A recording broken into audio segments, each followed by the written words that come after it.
Define ve Arkeoloji Efsaneler video serimizin 3. bölümüne hoş geldiniz. Bu efsaneler serimizin diğer bölümlerinde de çok düşündürücü, hayrete düşürücü, sırlarla ve gizemlerle dolu, gerçekten de anlatılan birçok efsaneyi sizlere aktaracağız. Şimdi ilk 2 bölümünü yayınladığımız efsaneler video serimizin 3.'süyle devam edelim. Ve haydi videomuza geçelim. İmam Emmi Efsanesi. Efsanede, güzel yurtta yaşamış olan, hayatı hakkında herhangi bir bilgi bulunmayan halkın İmam Emmi olarak adlandırdığı kişinin ekinleri biçme işini cinlerine yaptırdığı rivayet edilir. Türk mitolojisinde yer alan şeytan, cin ve benzeri varlıklar eski Türk dinsel inanışları, Budizm ve Maniheizm gibi dinlerin etkisiyle şekillenmiştir. Bu ruhlara Altaylarda Karaneme, Yakutlarda Abası, Uygurlarda Yekler denilmekteydi. Türk İslam kültüründe ise bu varlıklar eski Türk, Hint, İran mitolojisi ve inançlarının karmasından oluşur. Bu inanç sisteminde cinlerin, insanların toplumsal düzenine benzer bir sistemde yaşadığına inanılır. Bu varlıklar insanlarla sıkı ilişkilere girebilir. Hatta insanlarla evlilik bağı kurdukları ya da uzun süre birlikte yaşadıklarıyla ilgili birçok efsane anlatılmaktadır. İmam Emmi efsanesinde benzer bir durum söz konusudur. İmam Emmi'nin emrindeki cinlerle yaşadığı ve çeşitli işlerini onlara yaptığı rivayet edilmektedir. Bu işlerden birisi de ekinlerin biçilmesidir. Efsanede yer alan varlığın ekin iyesiyle karıştırılmaması gerekmektedir. Ekinlerin koruyucu ruhu olarak tanımlanan ekin iyesinin, tarlada yangın çıktığında ters tarafa üflediğine, ekinlerin içerisinde esen rüzgarın onun gezintisiyle oluştuğuna, tarlada bir demet ekinin ona armağan bırakıldığına inanılmaktadır. Efsanedeki varlıklar bu özellikleri göstermemektedir. Cinler, Türk halk kültüründe ikiye ayrılır. Birinci, İslamiyet'i kabul ettiğine inanılan, Müslümanlara iyi sayılabilecek davranışlarda bulunan cinler, İkinci, İslamiyet'i kabul etmeyen, şeytan olarak adlandırılan ve insanları yoldan çıkartmak, korkutmak ya da cezalandırmak isteyen cinler.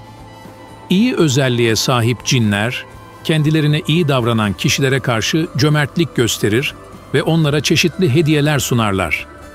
Cinlerin iyi davrandığı bu kimseler, genellikle fakir, saf ve alçak gönüllü kişilerdir. Bu bilgiler ışığında, efsanedeki varlık İslam'ı kabul eden cinler sınıfında değerlendirilebilir. İshak Dede Efsanesi.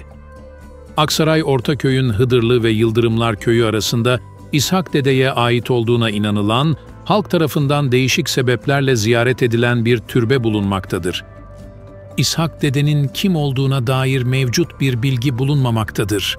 O sadece rivayetlerde yaşayan keramet sahibi bir zattır. Efsanede, İshak Dede ismindeki zatın türbesinin bulunduğu yerde yaşadığı, oradaki çobanlara ve gece yolculuk yapanlara görünüp yardım ettiği ve onları koruduğu anlatılmaktadır. İshak Dede herkes tarafından görülmeyen, sadece dara düşen insanlara yardım etmek için ortaya çıkan ve sonra ortadan kaybolan bir zattır.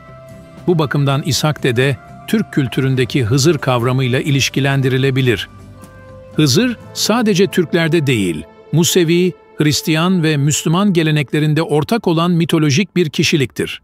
İnsanların zor zamanlarında onlara yardım eden mucizevi güçlere sahip bir yaşlı olarak tasvir edilir. Özellikle darda olanlara, güçsüzlere, çölde çaresizliğe düşmüşlere ve denizde kalmışlara yardıma geldiğine inanılır. Ve Hızır'ın 2 vasfı vardır. Birinci, darda kalanların yardımına koşan mübarek bir zat. İkinci, insanlara bereket, kainata yeniden hayat bahşeden bir kudret. Bu bilgiler ışığında İshak Dede, darda kalan kişilerin yardımına koşması ve birden gözden kaybolması gibi özellikleriyle Hızır olarak nitelendirilebilir. Eski Türk inancında peygamberlik anlayışı olmadığı için Hızır gibi koruyucu ruhlar Türk kültürel geleneğinde evliya ve eren anlayışıyla ifade edilen mitolojik varlıklar kapsamında değerlendirilebilir. Bu sebeple Hızır'ın özelliklerine sahip İshak Dede'ye evliya gözüyle bakılmış, adına türbe inşa edilmiştir. Kemal Baba Efsanesi. Kemal Baba'nın, Aksaray merkezde Kılıç Arslan mahallesinde Ali Baba Tekkesi'nin arka sokağında türbesi bulunmaktadır. Kemal Baba'nın kim olduğuna dair bilgi yok denecek kadar azdır. Aksaray Dağarcığı adlı eserde Kemal Dede olarak geçen zatın bu türbenin sahibi olan Kemal Baba ile aynı kişi olup olmadığı belli değildir. Evliya Çelebi'nin Aksaray'da ziyaret ettiği yerler arasında Kemal Baba'nın türbesi, Şeyh Kemal Sultan Türbesi olarak ifade edilmiştir. Efsaneye göre şanı Aksaray dışına çıkan Kemal Baba, dönemin padişahı tarafından ziyaret edilir. Kemal Baba, kendisini ziyarete gelen padişahı hiçbir belirti olmadığı halde tanır. Bu olay, Hacımin Efendi efsanesinde olduğu gibi veli kulların kalp gözünün açık olduğunu ve bazı olayların onlara malum olduğunu gösterir.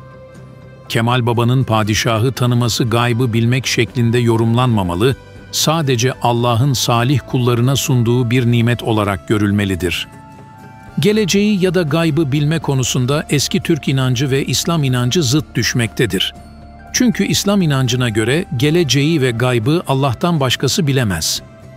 Eski Türk inancında şamanların asıl görevinin geleceği okumak olduğunu aktarır. Falcılar da şamanlar gibi gelecekten haber verirler. Falcılar taş sayılarına bakıp fal sahiplerine geleceği anlatırlar. Manas destanında Yakup Han gelinlerinin geleceklerini ateşe bakarak söyler. Bunun dışında şamanizm inancında geleceği bildiren rüyaları en çok kadınlar görür. Bu kadınlar kahramanların geleceğinden haber getiren karılarıdır. Eski Türk inancında önemli yeri olan geleceğin ve gaybın görülmesine dair olan inanç, İslamiyet ile son bulmuştur denilebilir. İslam inancında bu durum, malum olma kavramı ile açıklanabilir. Aksaray'da derlenen efsanelerin birçoğunda kalp gözü açık olan velilerin kerametleri konu edilmiştir. Koca İmam efsanesi.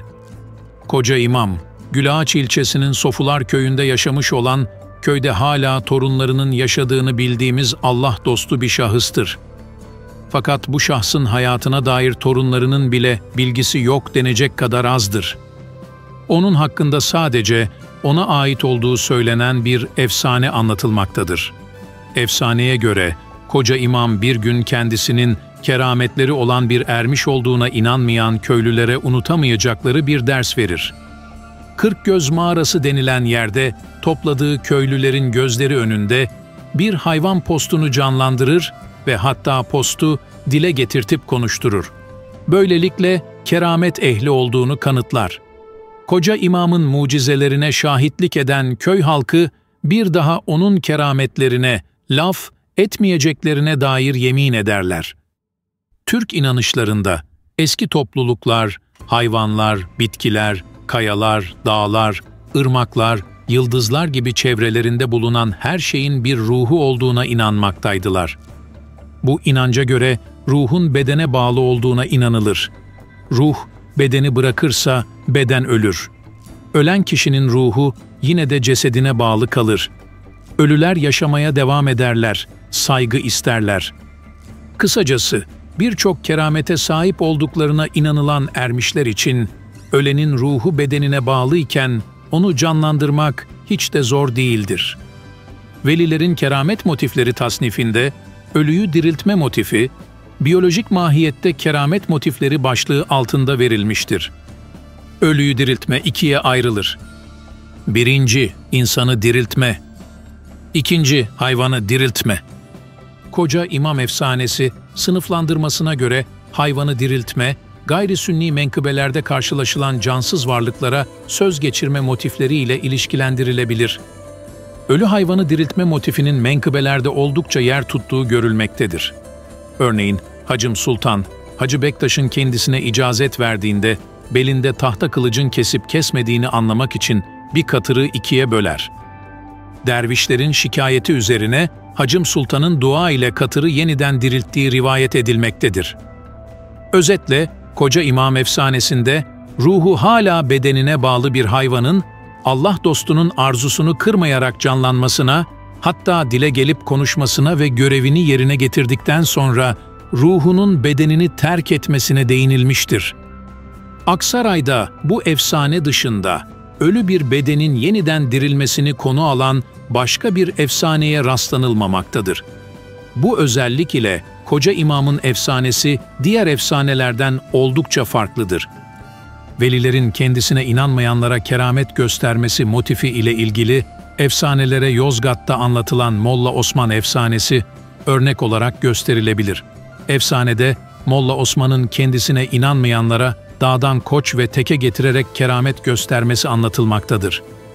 Sancılı Baba efsanesi 1. Sancılı Baba olarak bilinen şahsın kim olduğuna dair herhangi bir bilgi bulunmamaktadır. Taşpazar Mahallesi Paşacık Caddesi'nde bulunan Sancılı Baba Camii önünde yol ortasında bir türbesi vardır. Söylenenlere göre Sancılı Baba yaşamı boyunca ağrısı ve sancısı olan insanlara şifa dağıtmış bir Allah dostudur. Ölümünden sonra da türbesi sancısı ve ağrısı olanların, doğumu yaklaşan kadınların ve derman arayan hastaların uğrak yeri haline gelmiştir. Türbe etrafında dönülerek şifa bulunacağı inancı hakimdir. Halk, evliyaların yattığı mezar, yatır, türbe, tekke, zaviye gibi yerlere giderek dua eder, onlardan yardım diler. Bu yardım isteği birçok konuda olabilir. İşsizlere işten, hastalara şifaya kadar uzanır. Dua edip istekte bulunan kişiler, bunu inanarak yapmamaları takdirde isteklerinin gerçekleşmeyeceğine inanırlar. Halk inancındaki kabirlerin etrafında dönme ritüeli, İslam inancındaki Kabe'nin etrafını tavaf ritüeliyle benzerlik taşımaktadır.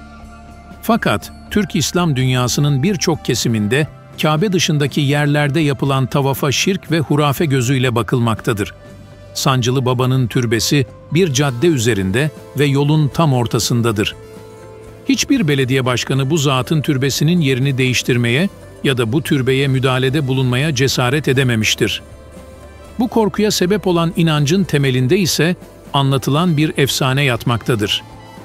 Rivayete göre Sancılı Baba'nın yol ortasında bulunan türbesine bir kamyon şoförü yanlışlıkla zarar vermiştir. Türbeye verdiği zarara aldırmadan yoluna devam eden adamın kamyonu aniden yol ortasında durur ve çalışmaz. O sırada gelen bir zat, türbesini yıktığını, onu yaptırıp öyle gitmesi gerektiğini söyler. Olaydan korkan şoför, zarar verdiği türbeyi tamir edip kamyonuna döndüğünde arızadan eser kalmadığını görür. Battal Gazi'nin torunu efsanesinde olduğu gibi, Sancılı Baba efsanesi de türbe sahibinin rahatsızlık duyması konusuyla alakalıdır. Bu efsanelerin Anadolu'da birçok varyantı bulunmaktadır. Örneğin, Erzurum'da Öksürük Baba ve Çifte Kardeşler mezarlarını kaldırıp yol geçirecek olmuşlar, ancak buldozerlerle ne kadar uğraşsalar da bunu başaramamışlar. Mezarları kaldırma işiyle uğraşan yüzbaşı düşüp kolunu kırmış. En sonunda hocalara danışmışlar ve bu mezarlara dokunulmaması gerektiğini anlamışlar. Bu define ve arkeoloji efsaneler serimizin de şimdilik sonuna gelmiş bulunuyoruz. Bir diğer bölümde tekrar görüşmek üzere, hoşça kalın.